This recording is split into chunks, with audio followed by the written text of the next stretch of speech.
শুধু বাংলাদেশ বাদে অন্য যে কোনো দেশে মনে করেন আরব কান্ট্রি বলেন, ইউরোপ, আমেরিকা বলেন, অ্যাক্সিডেন্ট হয়েছে, অসুবিধা নেই, স্বাভাবিক। রাস্তাঘাটে গাড়ি চলতে হলে অ্যাক্সিডেন্ট হবেই, গাড়ি লাগবেই, এটা স্বাভাবিক।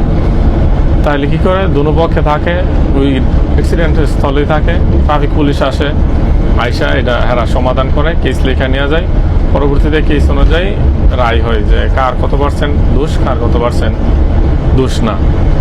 এটার উপরে ইন্স্যুরেন্স আছে, ইন্স্যুরেন্স কোম্পানি টাকা দেয়, সব কিছু দেয়, কোনো বিষয় নাই। এই জিনিসটা অ্যাক্সিডেন্ট হইবই, গাড়ি চলবে রাস্তাঘাটে। কিন্তু সমস্যা হলো গিয়া সেটা আপনার অ্যাক্সিডেন্ট হওয়ার পরে বাংলাদেশের মানুষ কোনো কিছু বুঝে না বুঝে মানুষে মারতে থাকে, ড্রাইভারে মারতে থাকে, হেল্পারে মারতে থাকে।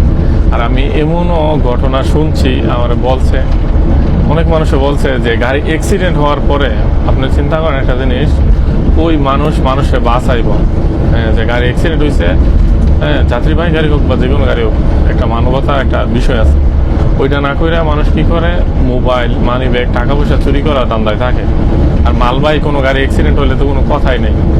আমাদের দেশের মানুষ সবার আগে যা আপনার এই যেই মালামাল আছে, ওই মালামাল লুট করা লাগে। আমি নিজের চোখের দেখা একবার একটা হাইওয়েতে, আমাদের বাড়ির পাশে একটা হাইওয়ে আছে, এই কুমিল্লা সিলেট যে মহাসড়কটা, ওইখানে আর কি একটা গাড়ি অ্যাক্সিডেন্ট হয়েছে। আমার মনে আছে, এটা আপনার বুটের গাড়ি আসছিল, চনা বুট আছে না, চনা বুটের গাড়ি আসছিল। তো আমি অবাক লাগছে জিনিসটা, যে গাড়ি অ্যাক্সিডেন্ট হয়েছে মানুষ ওইটা নিয়ে কোনো দুঃখ নাই। সবাই মানে যত মানুষ আছে সবাই গিয়া পড়ছে ওই বুট যা যা আছে গাড়ির মধ্যে, মাল সামান, ওই জিনিসগুলা লুট করা লাগে। অনেক ছোট ছিলাম তখন, বুঝি নাই, দেখছি জিনিসগুলা নিজের চোখে।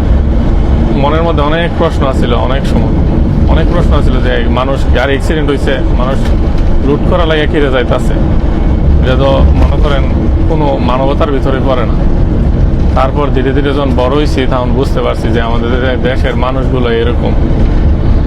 গাড়ি অ্যাক্সিডেন্ট হয়েছে, কই গিয়া সাহায্য করব, কই কি করব না করে মানুষ সামান লুট করতে থাকে, যে যাহা পাইছে তাই নিছে। মানে কি বলবো, কি একটা অবস্থান।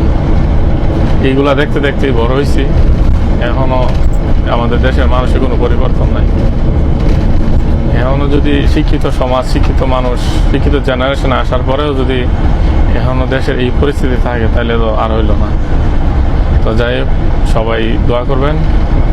আজ এই পর্যন্তই।